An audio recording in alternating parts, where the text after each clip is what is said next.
지금의 불교에서는 내려놓아라, 비워라 이런 말을 자주 합니다. 그것이 내려놓아지는 것인지 비워지는 것인지에 대해서 생각해 볼 필요가 있습니다. 우리는 마음이라는 생각, 감정, 뜻, 의지 이런 것들이 있죠. 우리의 생각만 해도 하루에도 6,200번 이상이나 한답니다. 이것은 우리가 알든 모르든 생각이라는 녀석이 우리도 모르게 돌아가고 있다는 거죠. 그리고 그에 따른 오욕, 칠정이 마구마구 일어나고 있어요. 오욕, 식욕, 성욕, 수면욕, 재물욕, 명예욕과 칠정, 희노, 애락, 오욕, 애조. 이것이 우리 자신도 모르게 일어났다 사라졌다 일어났다 사라졌다를 반복합니다. 이런 것을 우리는 비우고 버릴 수가 없는 거예요. 어떤 분은 어떤 마음이 생겨나면 흘려보내래요. 어디로 흘려보내요? 흘러가면 내 마음 바깥으로 흘러가나요? 마음이란 녀석을 비우고 버리고 흘려보낼 수 있는 거냐고요. 잘 생각해 보세요. 본디 그렇게 작동하는 녀석인데 욕심도 내려놓고 비우고 감정도 내려놓고 비우고 나쁜 마음이 생각나면 흘려보내고 이게 가능한 일일까요? 그럼 부처님께서는 뭐라고 말씀하셨을까요? 부처님께서는 중도를 말씀하셨어요. 치우치지 않은 반도. 중도는 부처님이 가르침의 핵심이죠. 우리 마음을 관리하고 다스리고 조절해야 된다는 뜻이에요. 어떻게 다스리냐? 그것을 부처가 되는 길 8정도에 말씀해 놓으셨어요. 우리의 마음을 비우고 버리고 흘려버리고 이러라는 게 아니라 8정도로서 우리 마음을 다스려라 이거죠. 8정도로서 우리 마음을 닦아가라. 그러하면 너가 부처가 될 것이다. 이렇게 말씀해 놓으신 거예요. 마음이나 생각이 치우쳐버리면 극단으로 흐르게 돼 있어요. 그렇다고 마음이나 생각을 하지 못하게 할 수도 없어요. 욕심이나 감정을 일어나지 않게 할 수가 없다는 거죠. 그러면 욕심이나 감정이 일어나면 허구 헛날 비우고 버리고 흘려보내고 이것만 하다가 인생이 흘러가야 되는 걸까요? 하루에도 6,200번 이상이나 하는 그 생각들, 그 모든 마음들, 그것들을 8정도로서 다스려야 한다 이렇게 말씀하고 계시는데 왜 자꾸 비워라, 버려라, 흘려버려라 이렇게 말하고 있는 걸까요?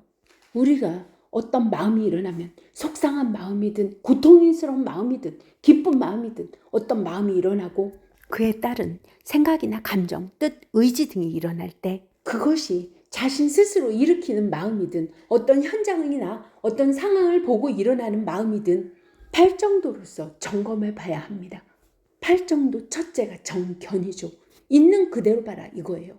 우리는 마음에 의해 바라보고 있어요. 그래서 부처님께서는 마음에 의해 바라보는 현상을 환상이라고 말씀해 놓으셨어요. 모든 현상을 바라볼 때 내가 똑바로 보고 있는 게 맞아? 라고 자꾸자꾸 자문해 보셔야 합니다. 우리는 자신이 마음에 의해 어떤 현상이든 어떤 일이든 무엇이든 똑바로 보지 못해서 손해를 본 경험들이 있을 겁니다. 내가 다시 한번 이게 맞아? 라고 살피게 되면 똑바로 볼 수 있는 기회가 생겨납니다. 두 번째가 정사입니다. 이치에 맞게 생각하라 이거죠.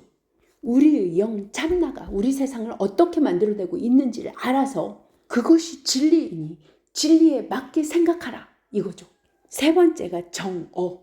진리에 맞게 생각했다면 진리에 맞는 말을 해야죠. 네 번째가 정업입니다. 바른 행동을 해야 된다는 거죠. 진리에 맞는 행동을 해야 된다는 거예요. 그렇게 내 마음을 다스려 가야 돼요. 다섯 번째가 정명입니다. 바른 생계로 삶을 영위해 나가야 된다는 거예요. 내 생명을 유지해가는 어떤 일을 하매 나에게도 도움이 되고 남에게도 도움이 되는 일을 해야 된다는 거죠. 여섯 번째가 정정진입니다. 이 부처가 되는 8정도를 계속 정진해 나가야 된다는 거죠. 일곱 번째가 정념입니다.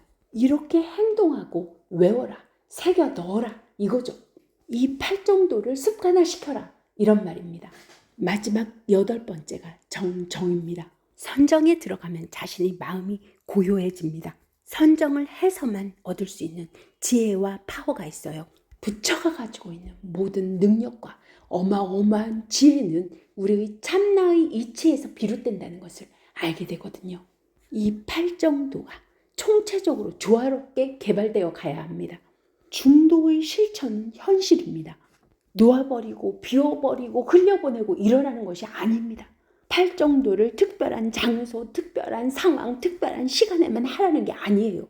지금 순간순간 팔정도로서 실천해 나가야 한다는 거죠. 팔정도를 실천하면 깨달음은 당연히 알아집니다. 미리 깨달음을 알아가신 부처님, 보살님을 찾는 것도 좋습니다. 그분들을 신으로 떠받들어서 주종관계가 되지 마세요. 그분들이 원하시는 것은 우리가 스스로 부처가 되도록 우리 마음을 스스로 조절하고 관리하고 다스려서 팔정도를 잘 행할 수 있도록 이끌어 주시는 스승님이십니다. 감사합니다.